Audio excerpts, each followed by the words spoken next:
Hey, it's Rob from Dowdle Family Farms. We're going to show you a little bit about the pastures, what we do with our pastures to improve them, to create better forage for our cows, and the little bit of the pasture that the pigs go through as well. I hope you enjoy it, and I hope you learn a little bit more about how we can manage pasture to improve the nutrient content of the soil, the nutrient content of the grasses, and the nutrient content of the beef that we get from that. So this is part of the pasture land here. You can see where we have the pasture is growing right now. It's just been grazed very heavily so that we could seed some of our winter forages into it. We've seeded some additional clovers, wheat, and a forage brassica. You can tell last year we planted some white clover and some different types of clover in the pasture to help. The clover adds a lot of nutrients for the cows. Right now we don't have any cows on this pasture. They grazed it heavily preparing for planting, and so the pasture will rest for about 8 weeks while the new forages grow, while the cool season grasses grow and the clovers grow, and then we'll rotate the cows through different paddocks on the pasture. You can see the individual T-posts. And those T-posts are there right now. They just help us string up our electric fencing a little bit quicker and help us create individual paddocks that we can put the cows into. So this area right here is close to the wooded lot where we had the pigs and acorns. This is an area, one of the few times that we keep pigs in pasture. And one of the reasons is this is an area that was extremely depleted soil nutrients. And this past winter, we brought leaves from town in Columbus, dumped them here. The pigs scratched through and ate all the acorns and other stuff they could get out of them. And in the year that we've done that, this soil here is damp. It holds moisture. You can still see a little bit of leaf litter, but for the most part it is breaking down dramatically. This past spring and March we planted one of our forage brassicas in here and our cows grazed it. This was the forage brassica. It's called forage rape, or dwarf Essex rape is the type of thing that it is. We also planted it this fall in many of our pastures.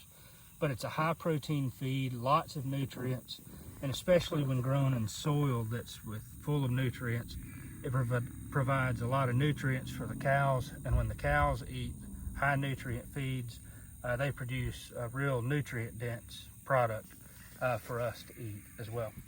Just to show you a little bit of the difference that the soil and how we treat the soil makes,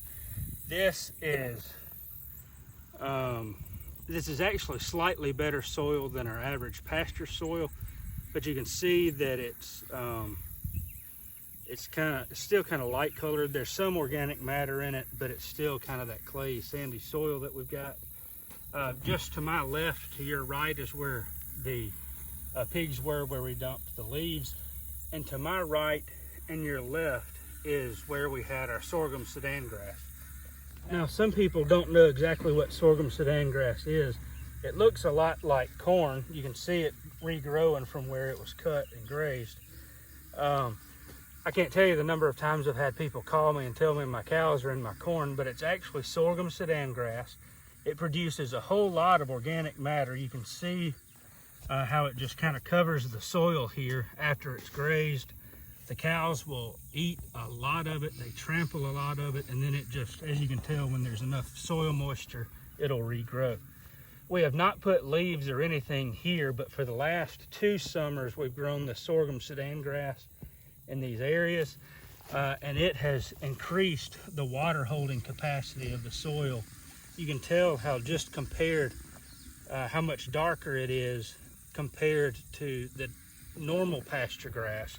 It's not quite as dark as where we dumped a lot of leaves, but quite honestly, 6,000 bags of leaves is a lot of leaves to bring to a large acre farm.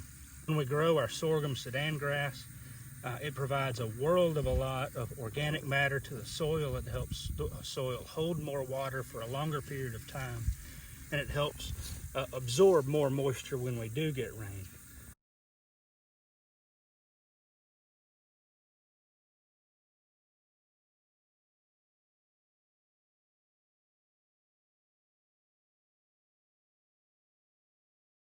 That's one of the biggest benefits. It's also great in that the cows love it. It's a high energy feed that helps the cows grow really well, really fast. The only thing is it requires a little bit more management, but it's a phenomenal forage for our cows. You can also see there's none right here. There is a little bit of what I think that's buckwheat starting to grow there. We put buckwheat, sunflowers, some legumes in with our sorghum Sudan grass to help provide other minerals and other things to help improve our soil. But right now, the sorghum Sudan grass is growing some. It's October 10th right now, and so this time of the year the sorghum Sudan grass will die with a frost, but we've already no-till drilled more wheat, some more clovers, and some more of our forage brassica into this, and it'll start growing. You can see it in some other spots, but it's already starting to grow, and we'll be grazing this as well in the next few months. If you look just to your right a little bit, you can see where our clover is starting to come out. We've gotten rain over the last 2 or 3 weeks, and so the clover is starting to come out, and the clover provides a high protein, high energy source of feed for the cows as well. Clover also adds nitrogen to the soil. It helps eliminate or reduce our need for synthetic fertilizers while also providing a valuable forage for our cows. I hope you enjoyed seeing a little bit about what we do here at Dowdle Family Farms and our pastures. By far, the quickest way to improve the soil on our farm is to collect leaves from rubbish leaves. 6,000 bags last year is what we collected. We dumped into just a few thousand square feet of pasture where our pigs were living. They ate the acorns, they destroyed the leaves, and created much better soil. But on a large scale, that's very difficult to do. But you can see where that was the best. The sorghum Sudan grass by far is the most economical and the quickest way to improve soil on large acreage. And so the soil where we planted the sorghum Sudan grass had a lot more organic matter than our standard pasture soil did. It's improving, and so it's much easier to plant on a larger scale, dozens of acres or even hundreds of acres if we want to, sorghum Sudan grass. And over the course of 1 year, 2 years, 3 years, it provides lots of organic matter. It pumps lots of carbon into the soil. It sequesters the carbon, and just as importantly, or most importantly for us, that carbon in the soil helps retain moisture in drought events and helps the farm be more resilient while also regenerating the soils on the farm. So let us know what you thought was the most interesting thing about what we're doing on the pastures. I hope you enjoyed the video, and we'll see you in the next one.